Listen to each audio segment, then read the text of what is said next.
We all experience challenging and difficult situations in life. In the face of these complexities, it is not always clear how to respond, what to do, or what to avoid. It's easy to get stuck in these moments and stop moving forward in life. Wholeness with Naomi is a program that explores our experiences with such encounters and provides tools and strategies that can enable anyone facing these hardships to continue walking their path in life. We can't wait to meet you on this journey.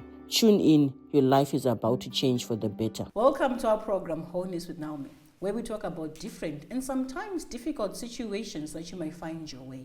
More importantly, we talk about the tools that you can use in these different and difficult paths that you may be walking. Debt is defined, just a simple definition, anything that is owed by one person to the other. That can also include properties, that can include money or even services. Joining us on the program today to discuss about the subject of debt is Ms. Shalom Kovero. Welcome to the program, ma'am. Thank you so much. I'm happy to be here once again. Yes, thank you. Let's get right into it about debt. That's the subject we're talking about today. Is debt a good or a bad thing? From an individual level, right, it can be useful, but it can also be destructive. Okay, so there's good and bad debt, right? If we're looking at it from a financial literacy perspective, we say good debt is debt that you take to invest. It could be investing in education, investing in a business, because that business is going to make a profit, and that you are literally paying your debt from the profit of the business, right? Okay. So it can be useful. You can leverage on debt even to say, I'm going to buy a house. Instead of just paying rent, now I'm paying my mortgage, and then that means I actually have the asset at the end of paying off my mortgage, and I own it, right? So you're leveraging on debt. Even wealthy people, you know, our famous Try Masiwa also has debt because he leverages on debt to make more money, to make wealth, to invest. But it can be destructive. This is where we talk about bad debt. So consumptive debt, where I'm taking money to buy clothes, to buy things that are just consumptive, then that's what we would classify as bad debt. Okay. Now, bad debt is just saying I'm taking the money and I'm not getting any profit from it. I'm not going to get anything out of any activity, any profitable activity that I'm going to make. I'm going on holiday and I'm just going to literally spend that money, and that money is not going to come back and give me profit that I'm going to pay off the loan. Then that is bad debt. That's bad debt. So those are two different ways of looking at debt. Yeah. Thank you for that. What are some of the causes of debt? Both, I think let's narrow it down to the individual level. What are some of the causes of debt? So people talk about, you know, the external reasons, you know, an tripartite, emergency, and things like that. But if we really ask and peel off those external reasons, I think one of the main reasons, I mean, and I take this from some of the debt counseling I do, people are under pressure to have it now. Okay. Ambition can take over, and then that forces someone to say, you know what, ndasvika age yakati ndisina kana motikari, I think I need to just go and borrow and get a car, you know. And that ambition can drive you crazy, right? There's the famous song by Winky D, Daiti Ndikasvika 25, you know, ndinge ndine imba, ndinge ndine all these things. So these are dreams that we all had at some point, or still have, that at this particular age in my life, I want to have acquired this and this and this. Exactly. And it also comes with stress as well. You're looking at yourself, you're looking at peers around you, and you're seeing them doing so well, having achieved most of their goals, and even living the dream life that you desired of. Exactly. And now you think, what can I do? A lot of the times it comes down to you as an individual. How are you processing things in light of all the things that are surrounding you? Because if you process things from a pressure of saying, I want to have it now, and I'm not going to wait to save, because you see, even with this difficult economic backdrop that we have, the principles, the financial principles of investing, of saving money still work even in this environment. And a lot of people will argue with me and say that, no, because we are in Zimbabwe, nothing works. I don't think that's completely true. You know, every dollar you earn, you can either spend it, save it, or invest it. That's a financial principle that works in any economy. You may have to adapt it, you know, according to the economic context that you are in. but those principles remain the same. So people then ignore all those financial principles and want to make it quickly. They don't want to happen now. save. Yeah, they don't want to take the 5 years, 3 years of saving. Why should I do that? I should just have it now, right? So all of that is what causes, this pressure to, to go and then end up in debt. There's also the issue of availability of credit. So we have a very select few, those who are earning, with pay slips and all that. They have a lot of credit available for them, right? In fact, right now we have a mushrooming of microfinance institutions who are targeting those who have payroll slips. Okay. Right? They actually say, for us, we want to do salary-based loans, right? So as a result, then that then creates and fuels this desire to say, actually, I have access to credit. Why don't I take it? Yes, and connecting it to the pressure that I have. If I take it, then I can get the house that I want, I can get the car that I want, I match to my peers who are not even in the same economy as me, but who cares? I just need to match, right? And then finally, the whole issue of emergencies. Now, when we talk about emergencies, these can also be caused by the individual. Lack of planning is really what's causing us to end up with emergencies that we need to borrow for, right?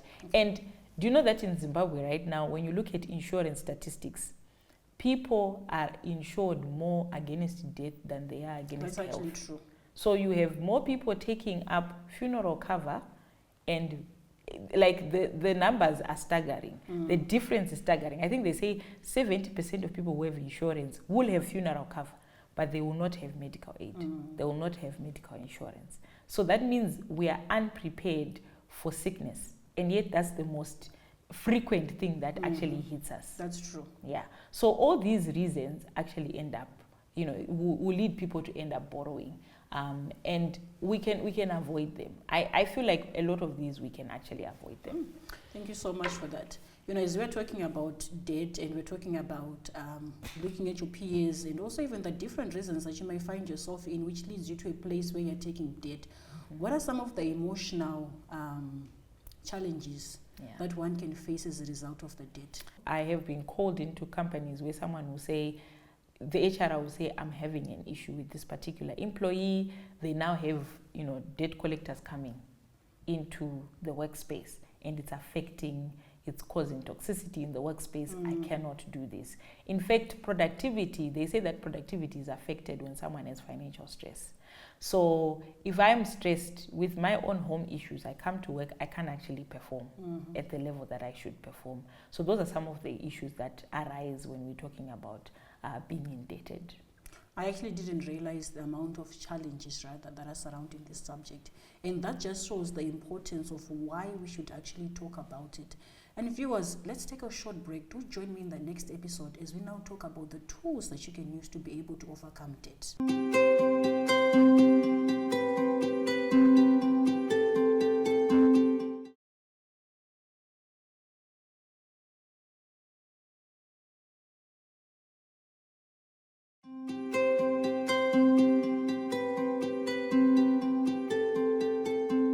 Welcome back to our program, Wholeness with Naomi.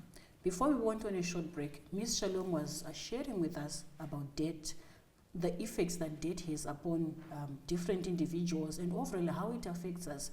I want maybe to further understand the subject of our debt, Ms. Shalom. Is it possible to avoid unnecessary debt? Very much so. Okay. Again, let me bring it to the biblical perspective. For me as a believer, one of the things I keep looking at, I go into the scriptures and I'm trying to look at how does God look at debt? How does he sort of frame it in the context of the Bible? And it looks at borrowing as a form of slavery, right? So the borrower will always be subject to the lender. That's Proverbs 22. So I think it's important for us to realize that when you then decide to borrow, you are putting yourself sort of like you are now being controlled by that debt, because it affects how you then organize your income, and also it affects even your ability to save. Okay. Because you need to pay back debt literally becomes the first thing that goes out of your income. You look at even formal lenders. What they do is that if they're taking it from your salary, they take it first. They actually do that. The first Yes. amount that's debited from your account is that. Is the debt, then they give you what's remaining. So it has an impact of reducing your disposable income, or the income that's available for you to be able to take care of yourself month on month. So before you take debt, I think it's important for you to say to yourself, where am I now? And to look at your finances first and foremost. And once again, let me say, a lot of people who borrow don't think of it that way. They've not actually had a time where they sat down and looked at the state of their finances first. A lot of times it's pressure, it's I need to get this done right now. And I already run to the bank, or I go to the nearest person who says they can give me a loan.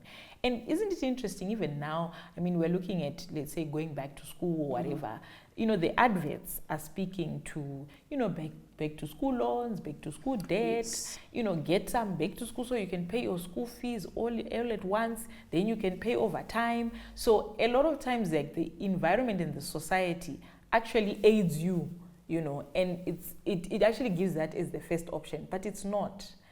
Borrowing should not be your first port of call. When you look at the scriptures also, we look at how it's important for us to think about working hard first, you know, and scripture talks about how if you gather little by little, you will increase your wealth. But wealth that is gathered hastily will dwindle. So a lot of the times when we are in a hurry to get things done, we need to be reminded of that fact. That sometimes we can be in a hurry to get it all together, to look like we are put together, we have the house, we have the car and everything, but be aware that it may dwindle. So it may look like you're taking time if you're going to save up, because you see the difference between borrowing and saving is the timing, right? That's actually true. Yeah, it's the timing. I can borrow to get the house, but I could save and build, right? And it will take me longer than someone who's just borrowed and now they have the house.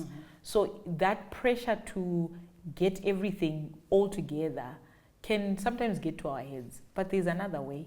And the other way is working bit by bit, saving your money bit by bit. You will get there. You know, why do we always have a deadline? Like, we actually don't even know when we are going to see our maker, right? That's or true. when life will end. I never thought about it that way. Why do I have a deadline? Why do you have a deadline? Like, why is it always like there's a timer? And in our context, it's But very real. isn't it to measure your growth or your progress? Isn't it maybe to aid that? Yeah, I get that. But I think we need to be very careful that we don't put timers on life, right? And it's so important because I like the scripture in James 4, which talks about, you know, you can think of saying, you know, I'll go to this town tomorrow and do this tomorrow and make a profit. But it's important for you to say, if God wills, I will be able to do this, right? So if I work with that as my perspective, even my planning process, you know, It shifts. I can even start saying, you know what, I have not been able to do this year. I can do it next year. I think there's been this joke that goes around where it's a little piece of paper where someone says, save this amount of money. And then they start changing it, you know, I've seen that. to Per day, match per week, per month, exactly. yes.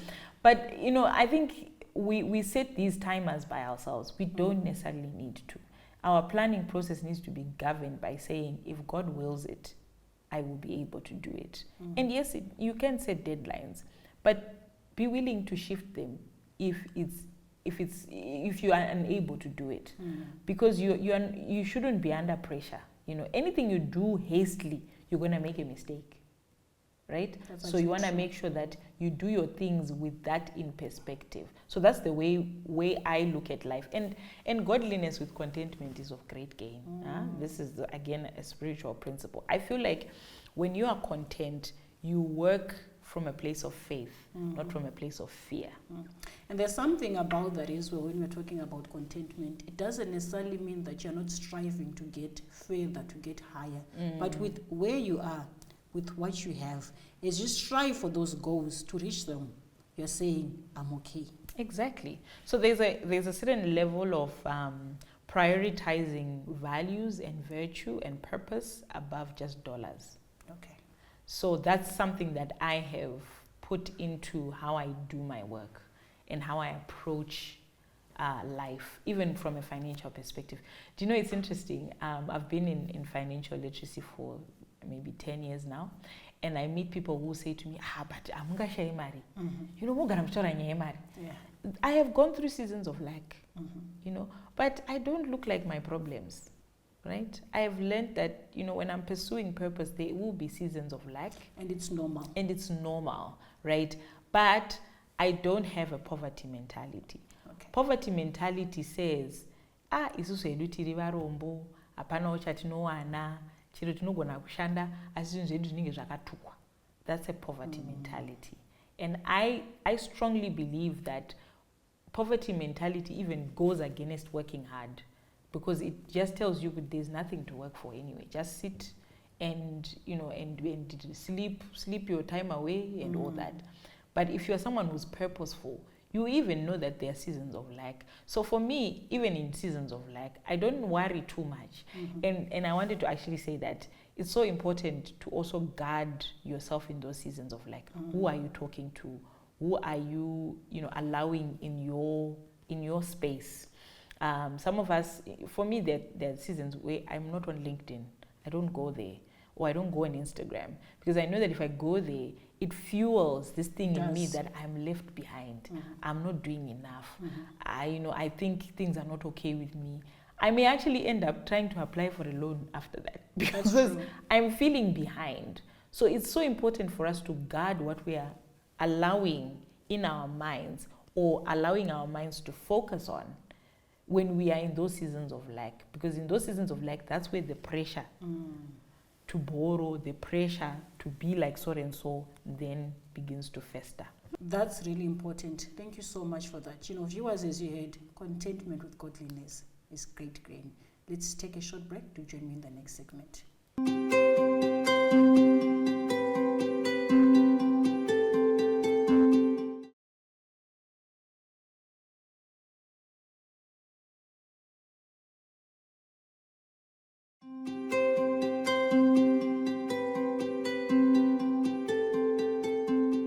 Welcome back, viewers, to our program, Wholeness with Naomi. And today we're talking about the subject of debt. I know there's someone that is listening, Miss Shalom, that may be in a situation where they're in debt. How can they come out? Are there any steps or tools that they can use to come from that place? Very good question. The first thing is to look for help. Okay. So I often say to people, there is free financial advisory in almost every bank in this country. Okay, I didn't know about that. Yeah, especially if you've got a bank account with any of your banks, you should be able to say, I need financial advisory. You sit down with someone who says to you, what could be the issue? What could be the problem, right? Or what are you looking for? And you're able to share where you are at. So financial advisory or having debt counseling is the first step, right? So looking out for help, talking to someone who can at least help you say, okay, let's talk through where you are at. Stopping to reflect and say, okay, I have 1, 2, 3 debts that I need to figure out or fix or get out of. And then typically what debt counseling, you know, takes you through is to say, list, you know, all your debt in order of the highest amount or the highest interest. And then the second part is to say, where are you in terms of your income and your expenditure? We would need to at least work through that budget, maybe reduce certain things. So I've had to work with some people and say to them, you have a maid, but right now you can't afford the maid because you need a lot of money to pay off your debt. You may need to say goodbye to the maid and take on responsibility of taking care of your children or whatever needs to be done so that you save that money, or maybe you now have a part-time maid. These are strategies now to say, how do we, you know, sort of rescue some of the money from the expenditures that you have and put it towards debt repayment. Then we may also look at what assets do you have that you need to sell off to be able to pay off the debt. There are some situations where someone is holding on to a big asset that they're not even making use of, and yet they are wallowing in debt. But we know that if they are able to pay off the debt, they can actually now be able to start saving up to replace that asset in a But different how format. easy is that process to let go? It's not easy. A lot of the times, once again, the ambitions, the pressure, the what will people say. But let me say something. When you are now in debt, you are way past what people will say. You need to prioritize your own health. You need to prioritize your own mental space. And you also need to be thinking of how debt is robbing you of freedom and is robbing you of even future income gains. Because anytime you make more money, that money will be waited for by the person who's collecting debt from you, right? So it's important for you to say to yourself, what's important? Is this asset more important than my freedom, right? And this is why we say debt can be destructive, because it can strip you of things that you wanted to hold dear, things that probably were going to help you in the future. And then I think the fourth thing is to then be able to say, okay, how do I learn from this mistake? Okay. Typically, when I start debt counseling, I will ask the person, what led you here? Okay. And it's important for me to ask that question because it helps them to stop and reflect and say, what got me to where I am? Sometimes it's circumstantial, but a lot of the times it's me. My inability to handle pressure, my inability to say, you know what, I have this ambition, but I can't do it right now, right? So if we are able to deal with that, that puts us in a place where we now have control. And we know that we don't want to go back down this path because we now have control even over our desires. So it's important for you to reflect what led you down this path. And I wanted to speak into something. Someone once said to me, you know what, sometimes we end up in debt because of emergencies. You know, kwarwariwa, kana kuti a relative, a close family member. You know, These are dimai real vangu, issues, yeah. dibaba vangu vashaika. Like, do you think kuti nini nangancha siya vanhu vachiva vega muwardrobe? I had to make a plan and to borrow. But when you make that decision, you need to know that you've got a whole lifetime of paying for it, right? And one of the things that we often don't talk about is to say, how well are we surrounded with people that come in to help us in times of emergency? Okay. From a biblical perspective, a man who has many friends is actually, they give the example of having like a defense, right? So when you have, and I think it's another proverb that talks about a brother is born for adversity.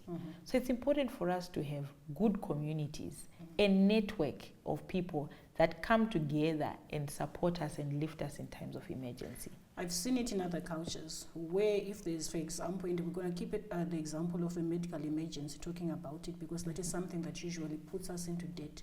I have seen that the whole community comes together. Yes. If any one of their community members has fallen sick, they need treatment, they need to be flown outside, or whichever case that may be, the whole community comes together and they put all the resources that they have to ensure that that person has been taken care of. The whole concept of chema Okay. comes from that, to say, mawirwa nerufu. So how do we as a community come together and make sure that we close that gap by making sure that the funeral happens, right? But I also wanted to link it back to the medical emergency that you spoke about as well, to say we also have communities where people are coming together. The Mukando, the Burial Society had that in mind, to say part of Burial Society, the way it was run was to say we are putting money, yes, to bury each other, but actually there was a component of it that was going into an emergency pot. So if anything happened to any of our members, they There's could something. pull from that, yes.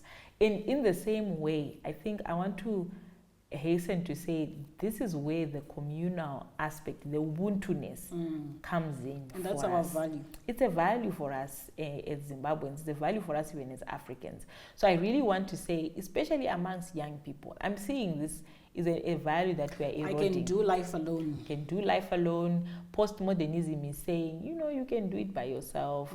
You know, you can just find insurance company that you're paying into or whatever and forget about all that. But to be honest, when we engage intentionally in building communities, in building networks. It really helps to cover those gaps, to cover us in times of emergencies. I will know that I have at least 5 people that I can call when I'm in an emergency. And each of them will give me something that will go towards that. So for me, debt is always a last resort. Okay. It's not my first option. As was shared, viewers, debt can either be good or bad. If you are finding yourself in a place where there is debt, as what Ms. Shalom shared with us today, stop, reflect, seek for support from different places around you. That can be advisory services.